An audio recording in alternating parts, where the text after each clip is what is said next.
I'm Zahir, Kelvin Abdullah, and this is Nightline. The top stories. Conflict escalates as Iran's supreme leader, Ayatollah Ali Khamenei, killed in US-Israeli airstrikes.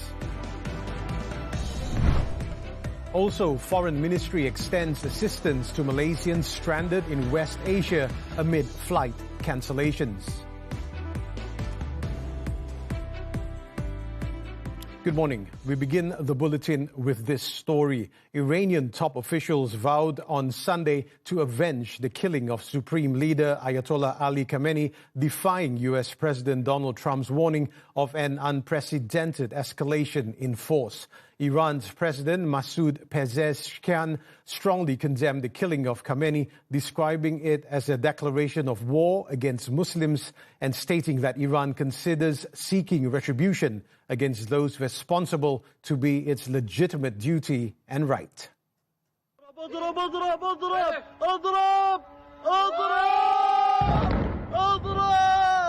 Earlier, state media confirmed that Khamenei was killed at his office during the US-Israeli attacks on Iran, along with his daughter, son-in-law, and grandson. The attack took place while Khamenei was holding a meeting with Iran's top leadership. Several senior officials also killed, including Ali Shamkhani, a key security advisor, Iran's Armed Forces Chief of Staff, Abdul Rahim Musavi, Defense Minister Aziz Nasirzadeh, and Mohammad Pakpour, commander of the Islamic Revolutionary Guard Corps. The killings represent one of the most significant blows to Iran's leadership since the 1979 Islamic Revolution. Following Khamenei's death, Iran has announced the formation of a 3-member transitional council to oversee state affairs. The country has also declared a 40-day period of national mourning and 7 days of public holidays. Meanwhile, Israel continued to carry out a widespread series of strikes across Iran, with state media reporting that at least 201 people have been killed and 747 others injured in attacks spanning 24 provinces. Meanwhile, Trump described the death of Khamenei as justice and the greatest opportunity for the Iranian people to reclaim their country. In a post on Truth Social, Trump warned that the U.S. would use unprecedented force against Iran if it retaliated over U.S. and Israeli strikes. He was responding to Tehran's warning that it would intensify attacks on American and Israeli interests. Trump added that bombing operations against Iran would continue throughout the week or until U.S. military objectives were met.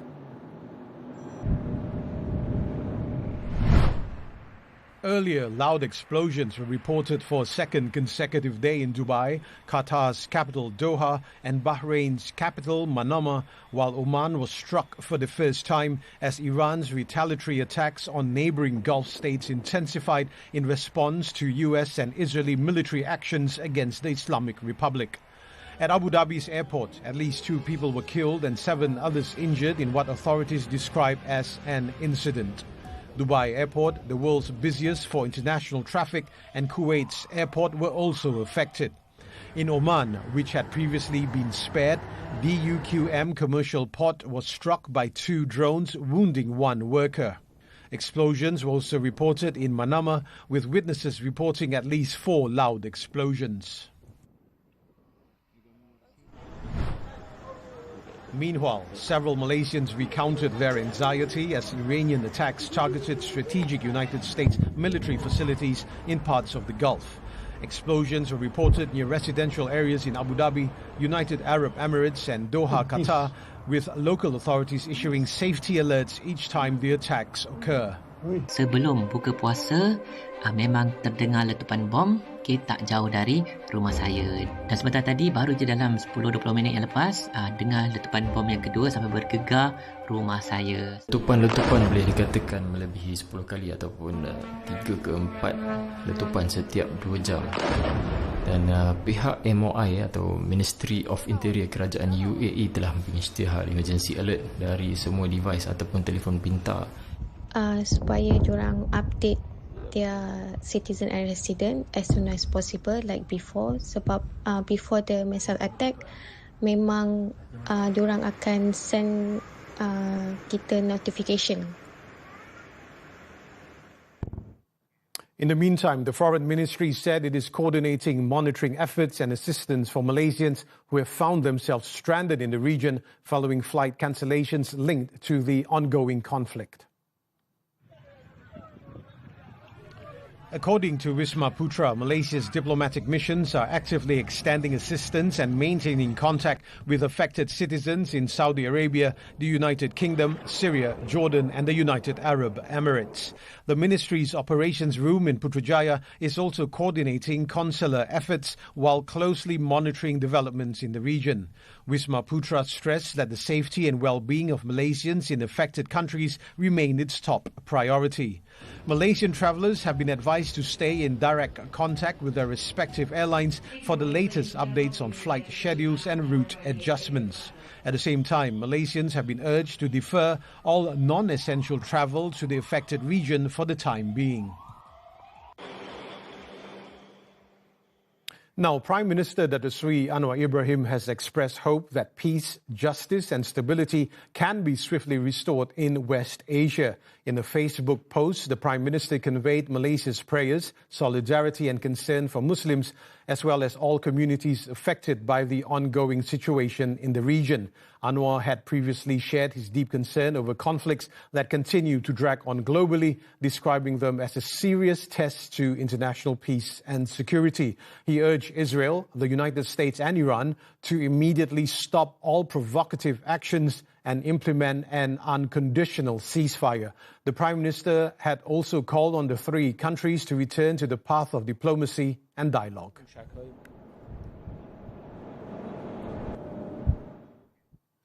Speaking to reporters during an event later, Anwar said the government will try to maintain the price of RON 95 petrol for Malaysians at the current level of $1.99 per litre, despite global market uncertainty due to the conflict in West Asia. The Prime Minister said the increase in global oil prices following disruptions in the Strait of Hormuz is expected to affect the country, but the government is nonetheless determined to hold the subsidized RON 95 price under the Buletin 95 program.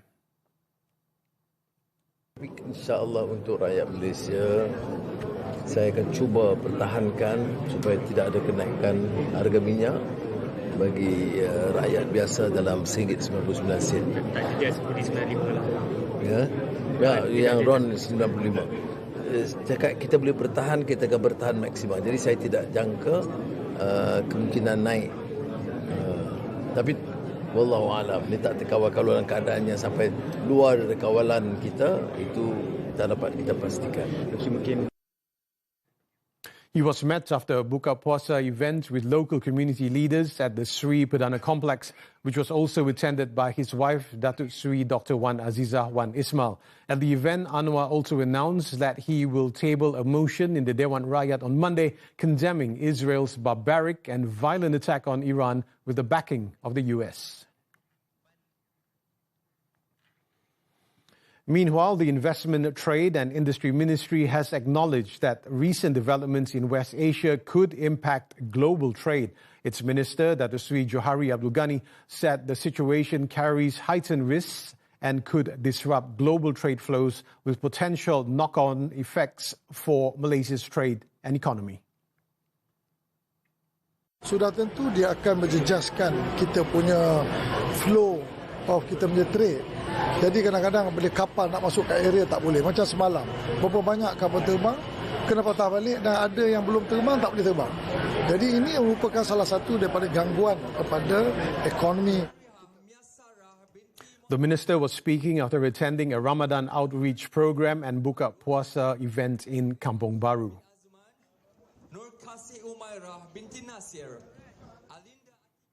Following the conflict in West Asia and airspace closures in the region, Malaysia Airlines has suspended all flights to Doha, Jeddah and Medina at least until this Wednesday. The situation has affected scores of Umrah pilgrims who were scheduled to depart for the Holy Land.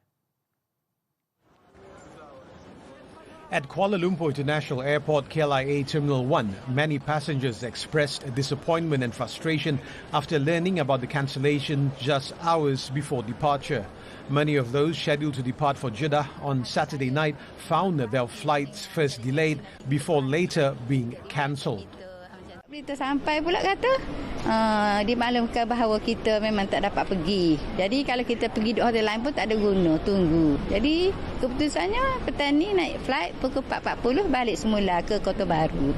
Another pilgrim from Pulau Pinang said she and her husband were informed online about their cancelled 7 p.m. flight at the last minute. Tiba-tiba kejadian macam ni tak jangka pula kan. Semua kuasa Allah lah. Allah belum izin lagi kami pergi kan. Rancangan selepas ni rasa nak kami kena balik Penang jugalah.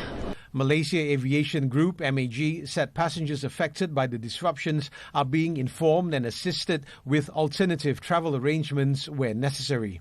Flights to affected destinations will remain suspended while safety conditions in the region are assessed. And to help us gain a deeper understanding of the escalating situation, we are joined by geostrategist Azmi Hassan. Azmi, in your view, how far might Iran be willing to go in seeking retaliation or revenge for the death of Khamenei?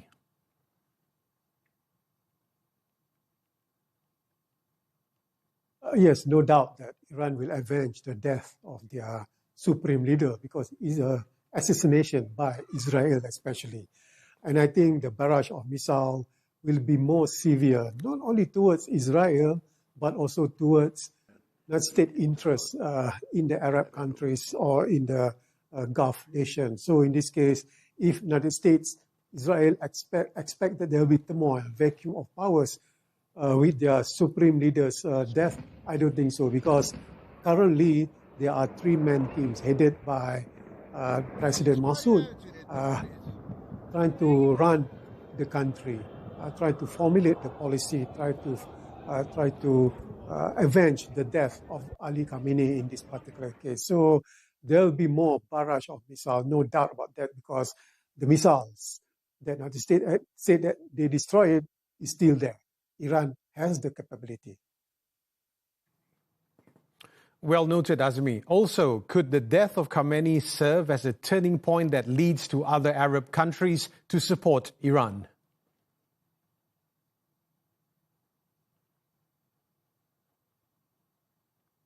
No, I don't think so. It will be a turning point where Iran neighbors, especially the Gulf state, the Arab nation, will go behind, will support Iran in this case, because Iran will take advantage on the target that U.S. has their interest in the Arab countries.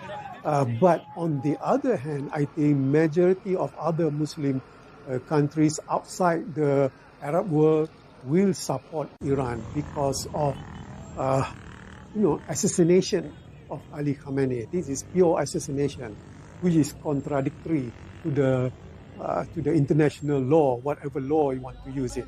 So I guess there will be two sides of I think perception, not perception, but two sides of supports the effect of Ali Khamenei death or Ali Khamenei assassination in this case. Thank you for your views, Azmi. The government has given its assurance that justice will be upheld and firm action will be taken against any individual found to be inciting religious provocation. Prime Minister Datuk Seri Anwar Ibrahim said the approach is crucial to ensuring that national peace and stability remain intact. In a post on his social media page, the Prime Minister stressed that the truth would be uncovered in a comprehensive and transparent manner through investigations that are currently underway. Anwar also urged all parties to allow the authorities to carry out their duties independently in accordance with existing legal provisions. Earlier, media reports said a student from University Malaysia Pahang, Al Sultan Abdullah, had been remanded to assist investigations over an online posting alleged to have insulted Islam. On Saturday, Pahang Police Chief Datuk Seri Yahya Othman confirmed that the investigation papers have been completed and submitted to the Deputy Public Prosecutor. The 21-year-old suspect remains under police remand until Tuesday.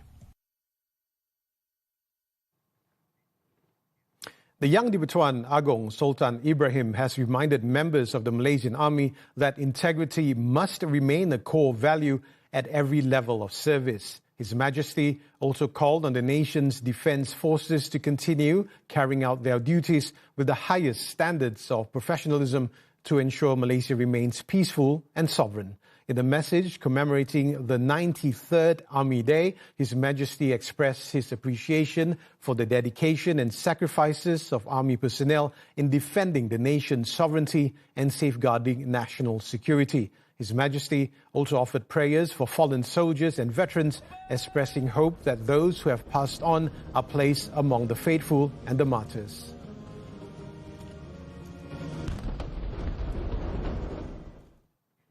The Sultan of Perak, Sultan Nazrin Muizzuddin Shah, granted a royal audience to senior members of local media organizations on Saturday night, including a delegation from Media Prima Berhad at Istana Iskandaria. The audience lasted about an hour and took place after the Moreh session, following a breaking of fast which brought together representatives from the media, corporate and private sectors, government-linked companies, non-governmental organizations and youth organizations. Also in attendance was the Raja Pemaisuri of Perak, Tuanku Zara Salim. The state leadership was represented by the Perak Menteri Besar, Datuk Sri Saarani Muhammad, alongside the Communications Minister, Datuk Fahmi Fadzil. The Media Prima delegation was led by Media Prima Berhad Group Chairman, Datuk Sri Dr. Said Hussein Al-Junid, and a Media Prima Group Managing Director, Datuk Rafiq Razali.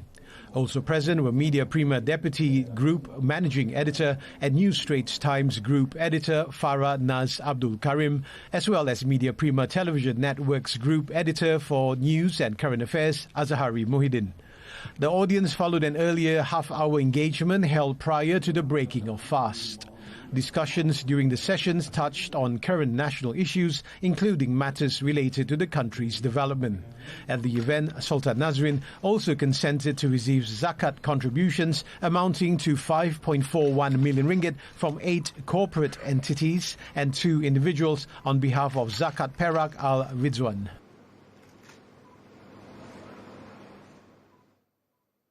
Strong vehicle sales in 2025, with rising interest in electric vehicles or EVs contributing to the momentum.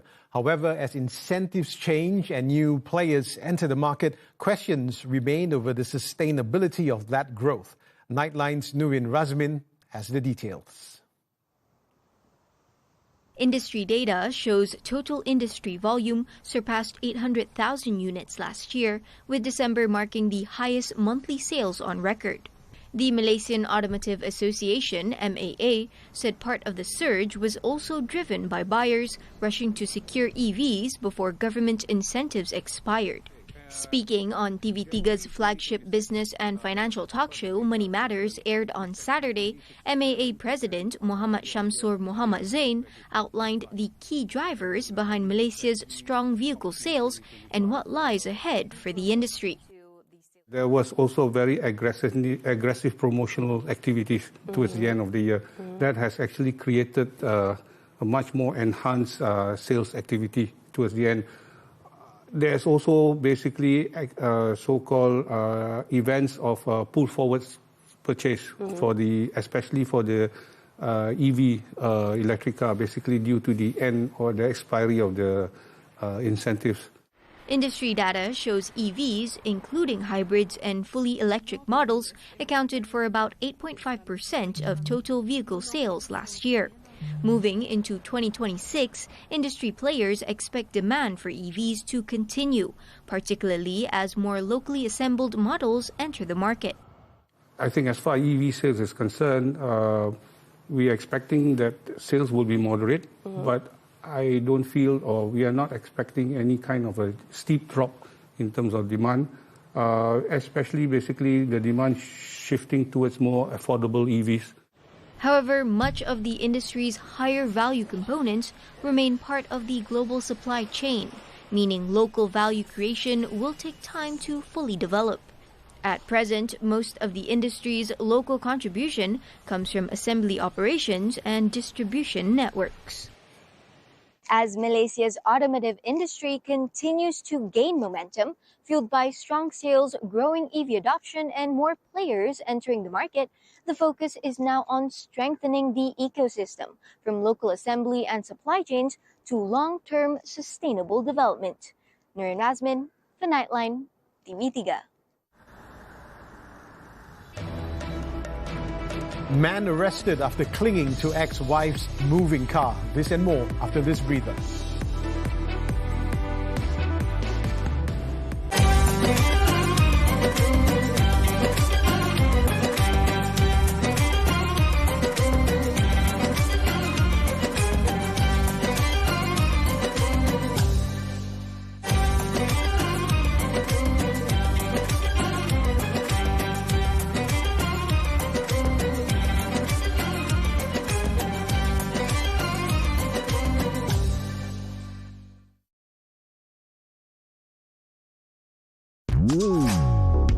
Menarik di MHI sepanjang minggu, ikhlas dan berniaga, jangan nak fikir untung je. Hati-hati dengan penjagaan segitiga wajah, jangan picit-picit jerawat kat hidung tapetri, boleh mengundang maut. Musim-musim perayaan ni awas, jangan main mercun ya.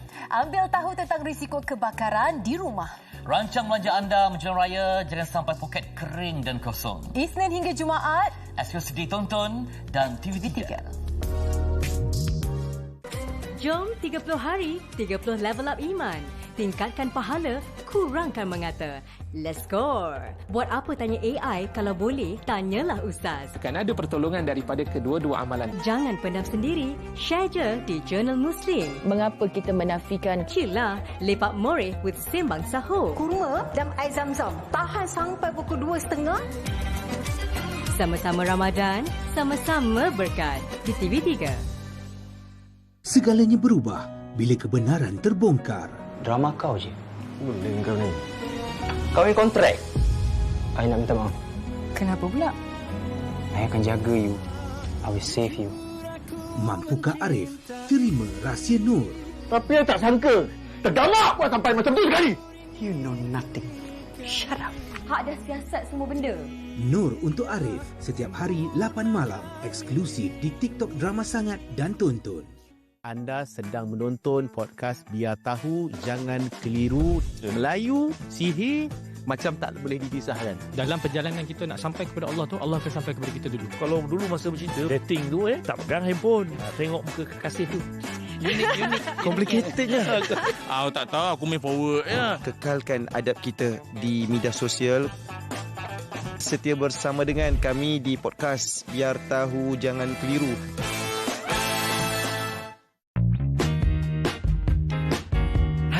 Letih lah. Asal puasa letih. Asal letih tu puasa. Muaz. Ya. Jangan mengeluh. Ramadan ni bukan setakat tahan lapar dan juga dahaga. Ya. Ramadan medan juang. Betul juga tu ya. Dalam letih ada didikan. Itu orang kata akrab dalam tegas. Jadi jangan lupa saksikan Sembang Sahur di Musola Ar-Rawdah di Kuantan. Rabu dan juga Khamis 11 malam di TV3. Dan stream ditonton.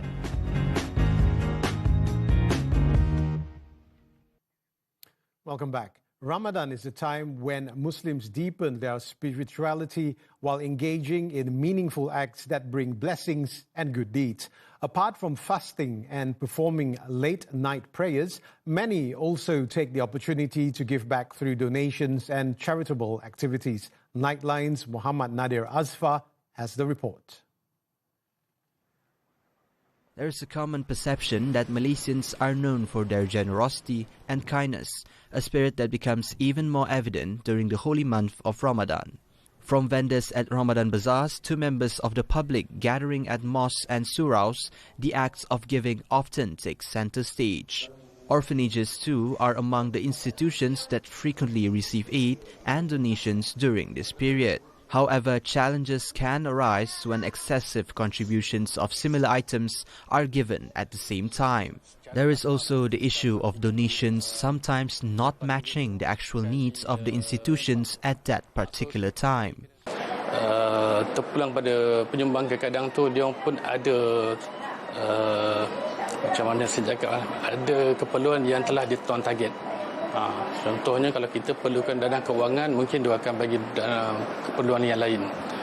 So kalau nak kata dapat sepenuhnya, tak semua dapat lah. Tapi kita cubalah yang terbaik dan penyumbang pun akan cuba buat yang terbaik untuk kami di sini. Despite the surge of aid during the Muslim fasting month, support tends to slow down for the rest of the year, making it difficult for these institutions to sustain their operations. Saya secara jujur, saya berharap pada bulan-bulan yang lain selain daripada bulan Ramadan, agar bantuan yang diberikan agar kita konsisten lah. Konsisten sepanjang bulan supaya anak-anak yang kami jaga ni terbela dan terjaga. Dan saya besarlah harapan saya dan kami kat sini supaya bantuan tu berterusan. Meanwhile, Firdaus Muhammad, who founded a financial technology company that channels public donations to orphanages, believes that the oversupply of aid stems from people giving without fully considering the actual needs. Basically, people just don't put any thought in it. People think that, okay, just because I give, they're not supposed to be choosy, just accept what they need. Sometimes you have children who are allergic to chicken or fish, so it's not suitable for them. So it doesn't have to be in the form of just food and whatnot. It can be in other forms, because we as human beings, we know that when we work, right, it's not just to eat. We need to go to work, we need our cars. Same as these orphanages, all of them has same needs as us. Ramadan inspires generosity, but sometimes good intentions aren't enough. Without proper coordination, donations can go to waste and small orphanages, such as this one behind me, can miss out. Every gift can make a difference, but only when careful planning and thoughtful care goes with it. Muhammad Nadir Asfar, TV3. A man in his 30s has been arrested after a viral incident in Sri Alam, Johor, in which he clung to the front of his ex-wife's moving car. Police arrested the suspect at about 2 a.m. on Sunday along Jalan Pesisiran Sri Alam in Masai. Sri Alam District Police Chief Assistant Commissioner Muhammad Suhaimi Ishak said the man tested positive for ketamine and has been remanded for 7 days until March 7. The case is being investigated under the Penal Code for extortion, mischief and drug use. Earlier, an 11-second video circulating on social media showed the man clinging to the front of the car while it was being driven by his ex-wife for about 2 kilometers. Police said the incident began after an argument between the two at a supermarket in Bandar Sri Alam at 3:30 p.m. on Saturday. Several men believed to be friends of the suspect later stopped the vehicle where they allegedly took the women's belongings and damaged the car's window.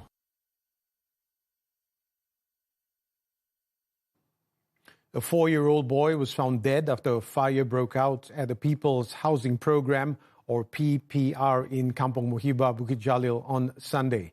The Kuala Lumpur Fire and Rescue Department said it received an emergency call at 2:59 p.m. and dispatched firefighters from the Bukit Jalil and Sri Petaling stations to the scene. Upon arrival, they found a fire in a unit on the 10th floor, which was brought under control at 3:17 p.m. after destroying about 80% of the unit. The child was found dead at the scene and his body was later handed over to the police. The cause of the fire remains under investigation.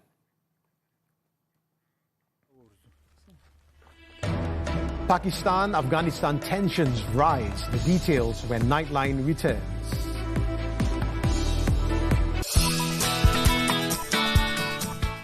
Semua yang kita nampak, semua kita nak beli. Jangan ikut nafsu membazir di bulan Ramadan. Laici kang, air jagung, air bandung.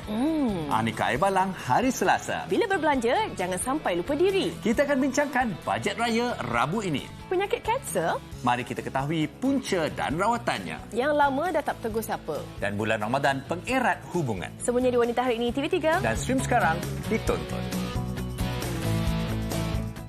Macam mana Aira boleh terfikir dan Aira nak serahkan abang pada orang lain? Aku tak nak kawan dengan kau. Sebab kau tadi... Hah? Sebab kau tadi... Dia cakap apa ni? Yes. Aduh, sakit.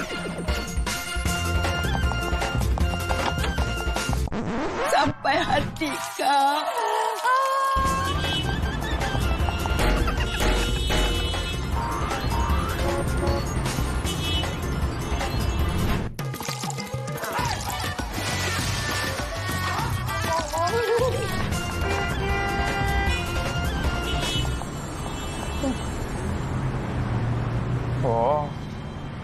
nak kawan dengan abang sebab tak ada tonton ke?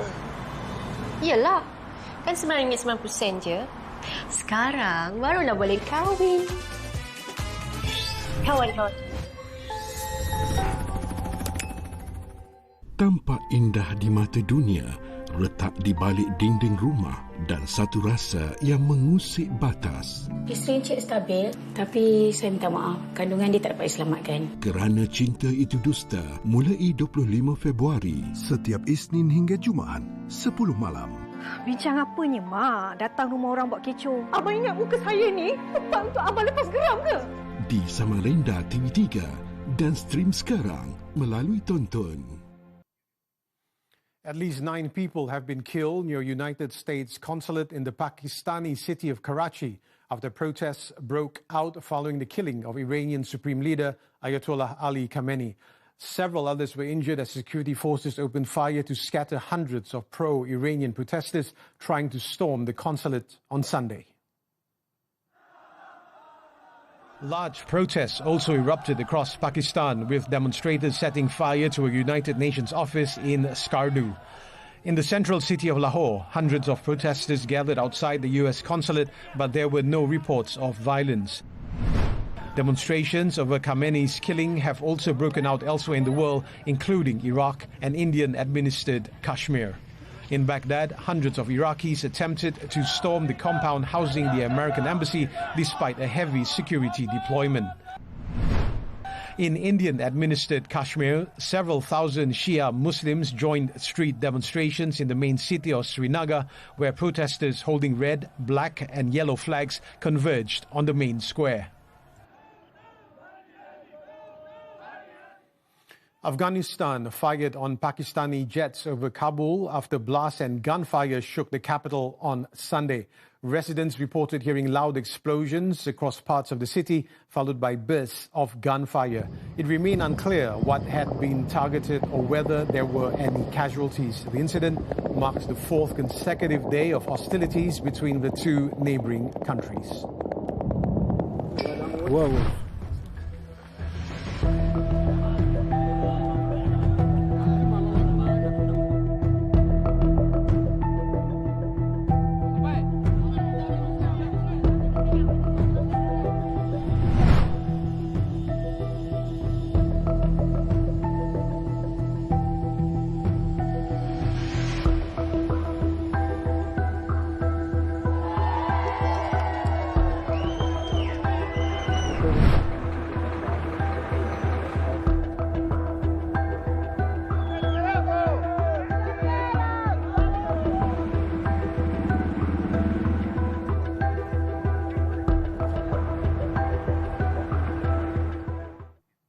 Switching to sports, badminton, the 2026 Singapore International Challenge. National independent shuttler Goh Jin Wei ended a 9-year wait for a title after defeating Indonesia's Komang Dewi in the final on Sunday. World number 55 Jin Wei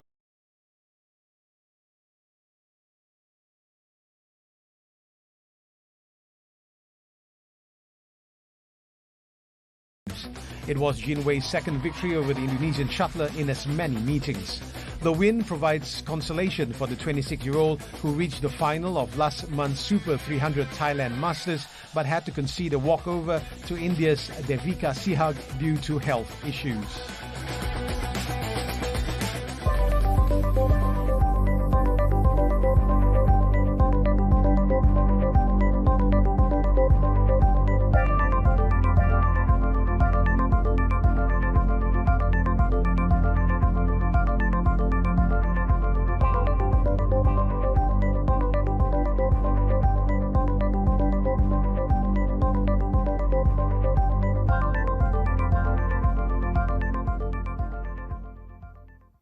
As Ramadan continues, the timeless tradition of enjoying jalebi, a traditional Afghan sweet, brings sweetness and togetherness to Afghan communities.